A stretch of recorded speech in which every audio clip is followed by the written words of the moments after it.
میں جو کر رہا ہوں سب صحیح ہے، یہ بولا تو تکبر کیا. دیکھیے قرآن ہے یہ، آپ کو بار بار قرآن یہ کر رہا ہے. ہم کو زندگی کی صبح سے اٹھ کے شام تک روٹی کپڑا مکان کے جو چکر ہم چلا رہے ہیں نا، اس میں ہم یہ عظیم نعمت سے محروم ہیں. فرصت نہیں ہے، بزنس سے فرصت نہیں ہے، کاروبار سے فرصت نہیں ہے، اس سے نہیں ہے، اس سے نہیں. خدا نہ خواستہ اللہ تعالیٰ آپ کو ایسی بیماری پر ڈال دیا، آپ بیڈ پہ پڑے ہوئے، پھر کہاں سے آ گئی فرصت؟ اب کاروبار کیسا بھائی؟ قرآن پڑھو بولے تو فرصت نہیں ہے بول رہے ہیں آپ. خدا نہ خواستہ کوئی ایسا اگر ٹرن پوائنٹ لا کے اللہ تعالیٰ آپ کو ڈال دیا، بیڈ پہ پڑے تو پھر کیسا اس وقت کیا کریں گے آپ؟ یہ کیسے ہو سکتا جی؟ یہ ایک عظیم کلام ہے، اس کلام سے منہ موڑ رہے ہیں آپ.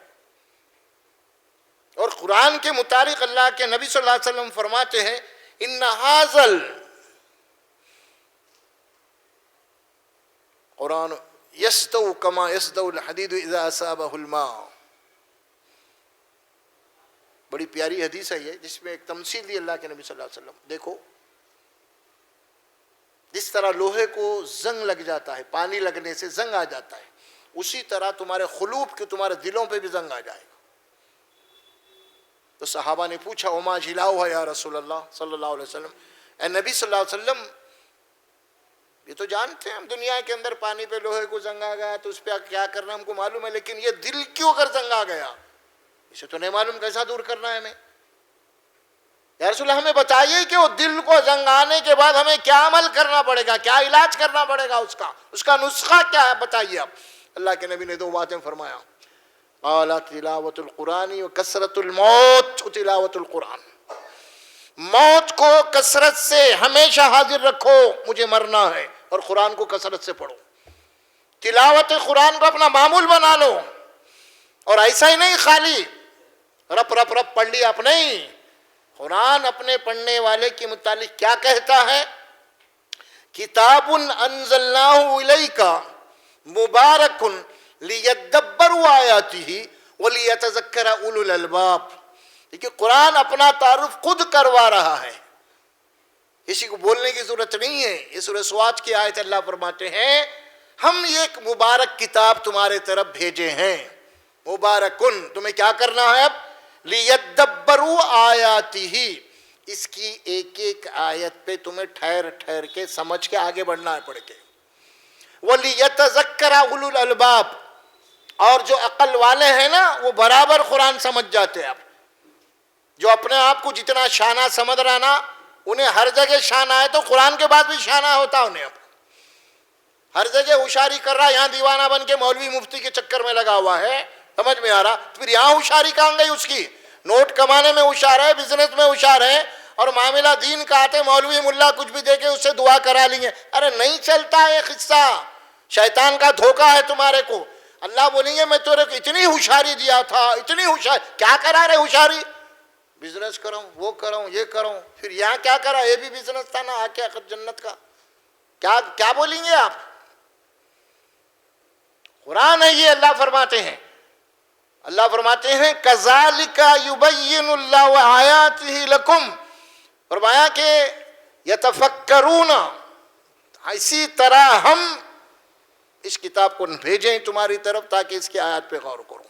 اچھا، رسول اللہ صلی اللہ علیہ وسلم کے متعلق بھی یہ بات کہی گئی قرآن میں، سورہ نحل میں، وَأَنزَلْنَا إِلَيْكَ الذِّكْرَ لِتُبَيِّنَ لِلنَّاسِ مَا نُزِّلَ إِلَيْهِمْ وَلَعَلَّهُمْ يَتَفَكَّرُونَ. اے رسول صلی اللہ علیہ وسلم، یہ ذکر یعنی اس قرآن کو ہم آپ کے اوپر اسی لیے نازل کیے ہیں تاکہ آپ اس قرآن کو انسانوں کو سنائیں. الیہ الذکر لتبین للناس، تاکہ آپ بیان کریں انسانوں کے لیے، ما نزل الیہم، کہ ہم نے ان کے لیے کیا میسج دیا ہے قرآن میں، کیا پیغام دیا ہم نے قرآن میں، کیا احکامات دیے ہم قرآن میں، تاکہ ان کو معلوم ہو جائے. وَلَعَلَّهُمْ يَتَفَكَّرُونَ، اور وہ فکر مند ہو جائیں. ارے بھائی ایسی باتیں، ایک دن مرنا ہے، اللہ کا کلام، اللہ کے حکم، اللہ میرا پیدا کرنے والا ہے، وہ بات جب سامنے آئے تو فکر مند ہو جائے گا نا؟ نہیں ہوگا فکر مند. جب تک غور و فکر نہیں کریں گے تو فکر مند کہاں سے ہوں گے آپ؟ بتائیے. ہم اتنے شانے ہیں، پوچھو مت آپ. خالی وہاں پہ جا کے ایک 50 روپے کی ہنڈی بھی لے رہے ہیں تو اس کو پانی ڈال کے بتاؤ بول رہے ہم کہ فجر اتنے ہوشیار ہے اپن. پھر یہاں ہوشیاری کہاں ہے قرآن کے پاس؟ نہیں ہے، شیطان لگا دیا چکر، غیر اہم ہو گئے ہمارے پاس کتاب. اور اس کتاب کے متعلق قرآن یہ کہتا ہے کہ جب تم قرآن نہیں پڑھو گے سمجھ کر تم گمراہی سے نہیں نکل سکتے. قرآن کا فیصلہ ہے. یہ واضح بیانوں سے کچھ ہونے والا نہیں ہے. آپ کو پرسنل طور پہ، انفرادی طور پہ آپ کو خود قرآن پڑھنا پڑے گا.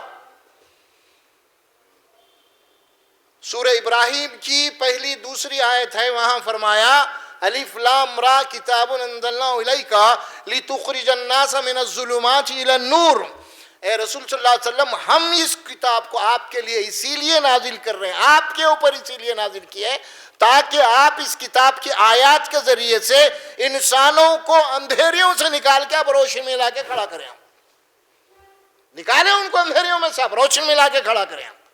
تو کتاب کے ذریعے سے ہوگا، وہ قصے کہانیوں سے نہیں، واضح میں. اور ہماری اکثریت آج خالی جناب یہ جلسے جلوسوں میں. آج گھر میں کتاب ہے، کتاب پڑھنے تیار نہیں ہے، خالی ہزاروں کے لوگوں میں جلسے میں چلے. ارے مولانا یہ مولانا، کیا کرتے بھئی آپ؟ قرآن گھر میں پڑھو، پہلے یہاں پڑھو. آپ نہیں، ایک بات میں آپ کو تمثیل دوں. آپ دیکھیے، آپ کے چہرے پہ کچھ دھبے لگ گئے، کچھ یہ فلاں فلاں دعوت میں فلاں فلاں لگ گئے، کوئی بھی نہیں بول رہا، انہیں بول رہا ہے، سب ہو گیا. آپ پوچھ لیتے، کر لیتے، سب ہو گیا. وہ آپ کو اتنا یقین نہیں آتا، پھر گھر میں جا کے آئینے کے سامنے ٹھہرتے آپ جا کے، جب جا کے پورا یقین آتا. یہ واضح بیانہ وہی ہے. ارے لوگ بول رہے ہیں دھبے وہ دھبے، لیکن جب آپ اپنی تصویر خود قرآن میں دیکھیں گے تو اس وقت آپ کو یقین آ جائے کہ واقعی میں میرے پہ دھبے ہے، غلطی ہے. اور اب اس وقت آپ جھٹلائیں گے نہیں. آپ اگر مولوی صاحب ملا کچھ بول دیا، ارے ویسے بولتے، ارے مولوی ایسے پکارتے رہتے، لیکن قرآن میں جا کے آپ اپنی تصویر واقعی میں دھبے نظر آ رہے ہیں تو آپ نہیں بولیں گے ارے قرآن ایسے بولتے رہتا، نہیں بولیں گے آپ کیونکہ آپ کا ایمان ہے قرآن میں. پڑھنا ہے آپ کو قرآن.